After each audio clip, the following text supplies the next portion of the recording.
Selamat pagi pemirsa, apa kabar Anda di pagi hari ini? Senang sekali saya Graciela Taime dapat menjumpai Anda dalam Berita Papua. Sejumlah informasi menarik dan teraktual telah berhasil dirangkum tim redaksi kami. Berikut 3 berita utama hari ini.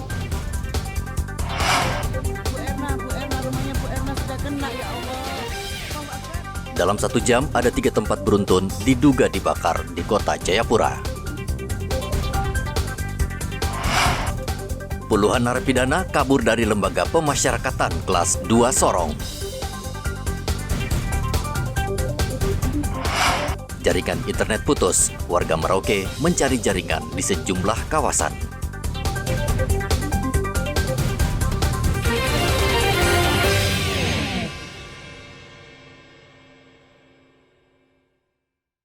Bu Erna, rumahnya Bu Erna sudah kena, ya Allah. Allahu Akbar. Ya caranya, ya Allah. Allahu Akbar, Mbak Erna, rumahnya Mbak Erna. 3 kebakaran terjadi beruntun di kota Jayapura, Papua dalam waktu 1 jam. Sekarang lagi di dalam Pasar Yotefa. Kebakaran pertama terjadi di Jalan Waim Horok. Kebakaran menghanguskan 8 petak kos-kosan dan menyebabkan kepanikan warga karena mereka khawatir api merembet ke permukiman padat. Setengah jam kemudian terjadi kebakaran di Hotel Bunga Yotefa. Dan berselang 10 menit, kebakaran kembali terjadi. Kali ini menghanguskan sejumlah lapak pedagang di Pasar Yotefa.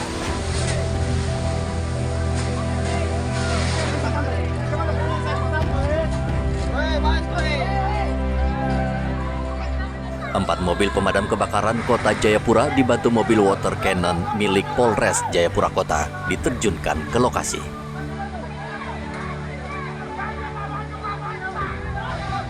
Titik lokasi yang berbeda dalam durasi waktu yang nyaris bersamaan.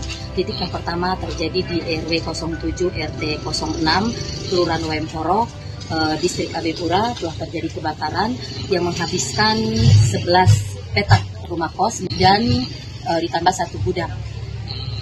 Baru 20-25 menit kami menangani kebakaran di sana dengan menurunkan 4 armada, yaitu 3 mobil penembak atau AWC dan 1 mobil suplai dibantu dengan teman-teman dari AWC Polresta dan Brimob dan Polda. Kami mendapat laporan bahwa di Hotel Bunga Yotefa terjadi kebakaran. Kami bergeser ke sana dengan mengerahkan kendaraan yang kami alihkan ke lokasi kedua, yaitu di Hotel Bunga Yotefa. Kemudian kami sementara 10 menit baru penanganan di Hotel Yotefa. Terjadi kembali terbetik berita terjadi kebakaran di Pasar Yotefa. Maka kami mengerahkan semua armada kecuali 1 armada di Hotel Bunga Yotefa. Fokus di sana, selebihnya kami arahkan semua ke Pasar Yotefa. Dalam waktu 6 jam, api yang membakar rumah, hotel, dan lapak berhasil dipadamkan. Kapolresta Jayapura Kota Kombes Victor Makbon menyebut kebakaran beruntun yang terjadi diduga kuat ada unsur kesengajaan.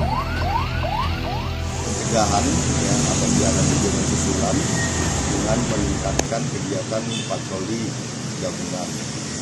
Dan juga kami telah berkoordinasi dengan tokoh-tokoh masyarakat ya, agar bisa mengimbau masyarakatnya tetap tenang dan tetap melakukan pengamanan secara lingkungan atau samping ya, agar pihak-pihak yang terus nantinya mau berupaya membuat gangguan-gangguan ini bisa dicegah dan juga bisa diproses ke depan. Izin dan himbauan untuk masyarakat dan himbauan kepada masyarakat yang menghadapi situasi ini, ya, jangan panik, jangan termudah terpancing oleh isu-isu yang tidak benar atau berita-berita hoax. Tolong semua informasi bisa dilaporkan atau dicari lewat jalur-jalur yang ada, baik dari kepolisian maupun dari TNI atau dari pemerintah, ya, supaya masyarakat tetap tenang. Dan juga kita berharap kepada masyarakat membantu aparat menjaga lingkungannya masing-masing. Apabila ada yang diindikasikan atau dimonitor tidak baik, ini segera dilaporkan kepada pihak yang berwajib. Kapolresta Jayapura Kota telah memerintahkan Polsek Abepura dan Satuan Reskrim Polresta Jayapura menyelidiki kasus kebakaran ini dan menangkap pelakunya. Kapolres menghimbau masyarakat agar tetap tenang dan menjaga lingkungan. Ia meminta pihak berwajib dan TNI melakukan patroli gabungan untuk mengantisipasi pihak tertentu yang sengaja mengacaukan situasi keamanan di Kota Jayapura. Arthur melaporkan dari Kota Jayapura, Papua. Sekarang lagi di dalam Pasar Yotefa. 53 narapidana di Lembaga Pemasyarakatan Kelas 2 Sorong, Papua Barat Daya kabur. Puluhan narapidana melompati pagar setelah ledakan dalam lapas. Petugas lapas bekerja sama dengan polisi sudah menangkap 6 narapidana dan masih ada 47 narapidana yang masih dicari. Lembaga Pemasyarakatan Sorong saat ini kelebihan narapidana. Lapas hanya mampu menampung 250 orang. Namun saat ini ada 553 narapidana dan tahanan.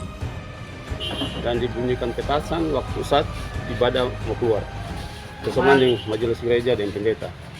Terus petugas mereka cek, ternyata mereka serobot ke penjagaan. Akhirnya mengancam penjagaan, karena penjagaan cuma 2 orang ditambah dengan yang lainnya masih dalam. Akhirnya langsung terus ke penjagaan, langsung mereka keluar. Dan jumlahnya tadi kan 50. Tapi berimbas ke karena kita mengecek lagi, ternyata ada pembantu pembersihan yang biasanya di sini. Sampai sekarang kita belum dapati, tapi yang jelas terakhir kita cek ulang tadi 53 semua. Bapak, di dalam ada CCTV kah yang bisa dicek? Ada, ya. Ada CCTV. Tapi operatornya nanti sebentar akan dibuka untuk kita mengecek ulang lagi. Cuma setelah bunyi petasan baru berteriak mereka.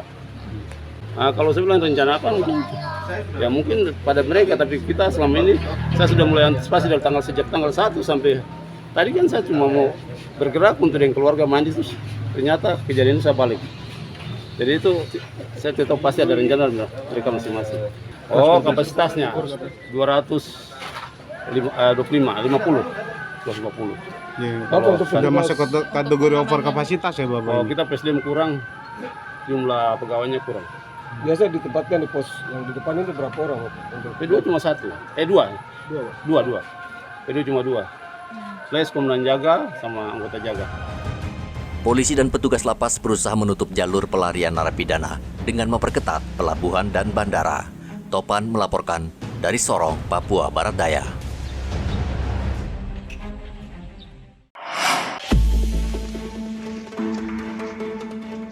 Polisi kembali menggerebek rumah di kawasan Kudamati, Merauke yang menjual minuman keras oplosan. Di lokasi, polisi menyita berbagai alat produksi seperti kompor, dandang, pipa, serta 250 liter minuman keras jenis Sopi. Barang bukti tersebut langsung dimusnahkan di lokasi, sementara pemilik rumah melarikan diri. Polsek Merauke Kota telah melakukan penangkapan miras lokal atau Milo di Jalan Kudamati, Gang Gemaripah. Bibirnya kurang lebih 250 liter. Namun pada saat kami melakukan penangkapan masih dalam proses pemasakan, jadi masih panas.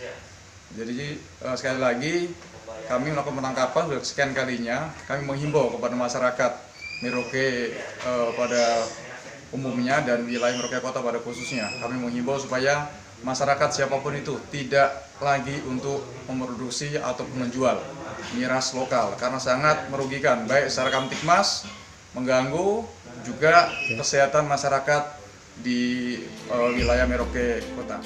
Polisi mengimbau masyarakat agar membantu aparat memberikan informasi terkait peredaran dan tempat yang memproduksi minuman keras oplosan di Merauke.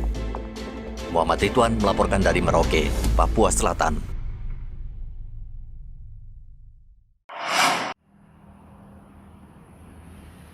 Polres Mimika sepanjang tahun 2023 tidak mendapat teror kelompok kriminal bersenjata. Polisi berhasil mengamankan wilayahnya dengan merangkul berbagai tokoh, sehingga isu sesat dan provokatif tidak mempengaruhi masyarakat. Kapolres Mimika AKBP Igede Putra mengatakan walaupun tidak ada teror kelompok kriminal bersenjata, pihaknya tetap waspada karena serangan bisa terjadi setiap saat. Ya, selama kurun waktu 1 tahun ini di tahun 2023 memang tidak ada yang sifatnya bentuk gangguan nyata. Ya, kalau kita lihat tahun-tahun sebelumnya kan memang sampai terjadi kontak tembak ataupun terjadi penembakan, ya terkhususnya di areal-areal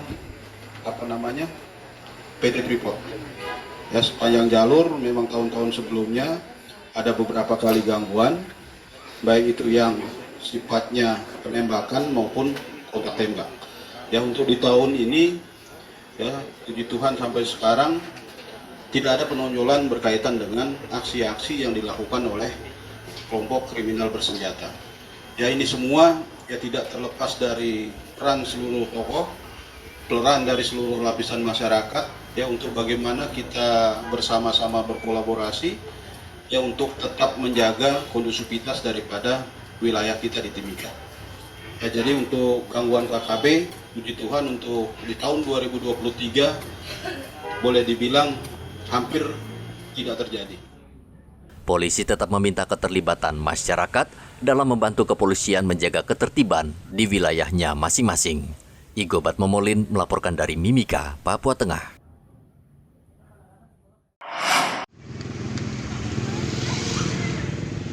Hanya 3 bulan masyarakat Merauke menikmati lancarnya jaringan internet. Namun, kini kembali harus kecewa.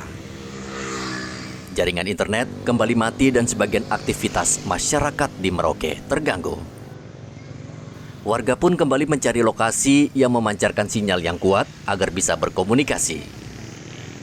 Kawasan Tugu Pepera di Jalan Mandala ramai dikunjungi warga. Di kawasan ini sinyal internet cukup kuat sehingga warga berkumpul memanfaatkan kesempatan. Sudah tadi pagi di Telkomsel. Bagus. Kita juga. Kalau di sini bagaimana Pak? Di sini agak lumayan lancar. Agak lumayan bagus Pak. Nah, Bapak apa yang harapan dari Telkom Pak dengan seringnya kita macet seperti ini Pak? Ya, kalau bisa harus cepat benahi ya. Jangan sampai masyarakat juga butuh jaringan juga. Jaringannya iya. Bapak menggunakan jaringan setiap hari Pak ya? Iya. Untuk kepentingan apa Pak? Kuliah kah? Apa kerja Pak? Kerja Pak. Kerja Pak ya. Warga Merauke kalang kabut, mereka tidak bisa berkomunikasi dan harus keluar rumah mencari sinyal atau jaringan yang kuat. Tidak sedikit dari mereka seharian penuh bahkan hingga malam hari bertahan di kawasan yang sinyalnya kuat. Kondisi itu menjadi perhatian serius aparat kepolisian di Merauke. Kapolsek Merauke Kota AKP Teguh meminta masyarakat agar pulang tidak larut malam karena rawan kriminalitas. Di mana kami lihat pada saat sekarang mulai tanggal 4 Januari kemarin adanya pemutusan jaringan atau jaringan tidak ada jaringan internet di wilayah Merauke Kota.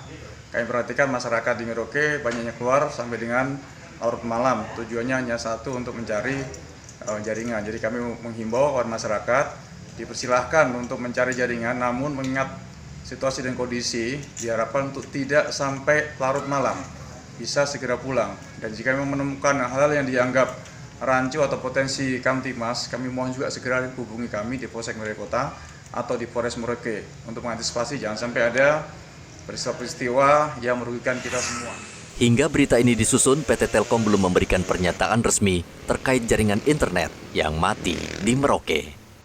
Muhammad Ridwan melaporkan dari Merauke, Papua Selatan.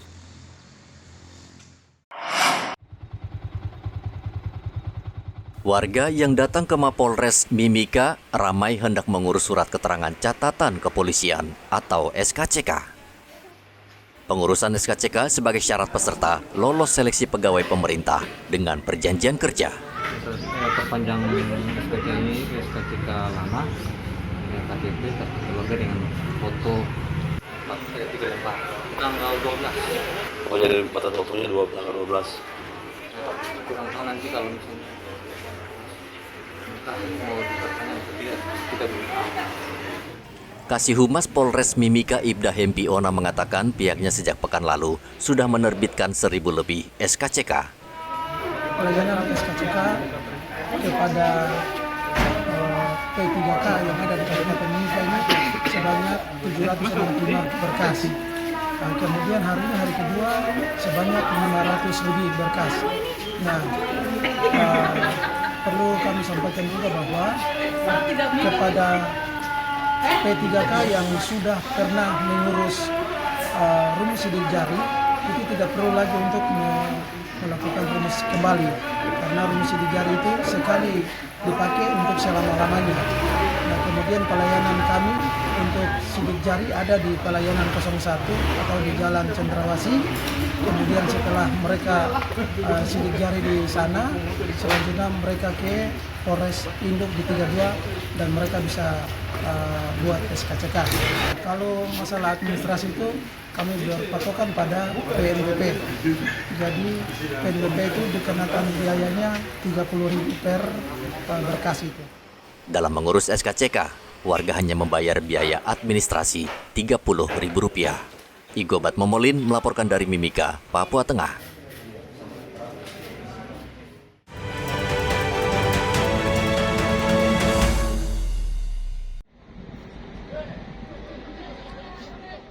KPU Papua Barat menerima surat suara untuk pemilihan presiden dan wakil presiden serta DPD RI. Logistik surat suara tiba di Pelabuhan Manokwari menggunakan kapal laut. Surat suara disimpan di gudang KPU Manokwari dan disortir ulang. Surat suara akan didistribusikan ke Kabupaten Manokwari, Manokwari Selatan, Teluk Wondama, Teluk Bintuni, dan Pegunungan Arfak. KPU akan mengalami kendala saat distribusi surat suara karena ada beberapa daerah yang sulit dijangkau. Pada prinsipnya yang sudah diterima nanti akan disortir kembali. Ada 2 jenis surat suara.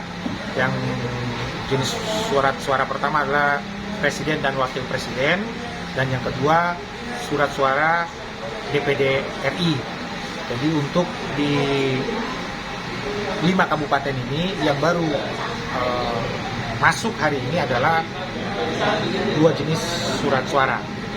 Untuk surat suara jenis pemilih legislatif DPR RI, DPR provinsi, Dapil 1 provinsi, Dapil 2 provinsi, Dapil 3 provinsi, dan seterusnya untuk di kabupaten, Dapil 1 kabupaten, Dapil 2 kabupaten, itu menurut informasi yang kami terima sudah dalam perjalanan menuju Manokwari. Nanti mungkin dalam beberapa waktu ke depan sudah tiba di Manokwari. Pada prinsipnya kita berharap pendistribusian ini akan bisa sampai tepat waktu. Sementara untuk surat suara tahap kedua yaitu caleg DPR RI, DPR Provinsi, dan DPR Kabupaten saat ini masih dalam proses pengiriman ke Manokwari. Edi melaporkan dari Manokwari, Papua Barat.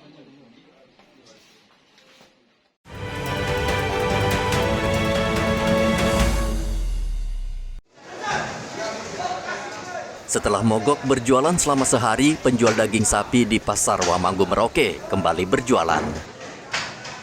Dinas Peternakan akhirnya mengabulkan tuntutan mereka agar pungutan atau retribusi pemotongan sapi tidak dinaikkan. Ansar, penjual daging sapi di Pasar Wamanggu, mengatakan pedagang dan Dinas Peternakan sepakat menunda kenaikan hingga bulan depan. Berjualan kembali karena setelah kita ke Dinas Peternakan untuk retribusinya ditangguhkan selama sebulan. Tapi apabila mereka menaikkan kembali, kita akan siap untuk mogok lagi. Sebelumnya, Dinas Peternakan menaikkan retribusi pemotongan sapi dari Rp100.000 menjadi Rp200.000 per ekor. Menurut pedagang, kenaikan retribusi ini memberatkan mereka. Pedagang akhirnya berunjuk rasa menuntut kebijakan tersebut dibatalkan. Mereka mengancam akan kembali berunjuk rasa jika pemerintah tetap memberlakukan kebijakan baru. Muhammad Ridwan melaporkan dari Merauke, Papua Selatan.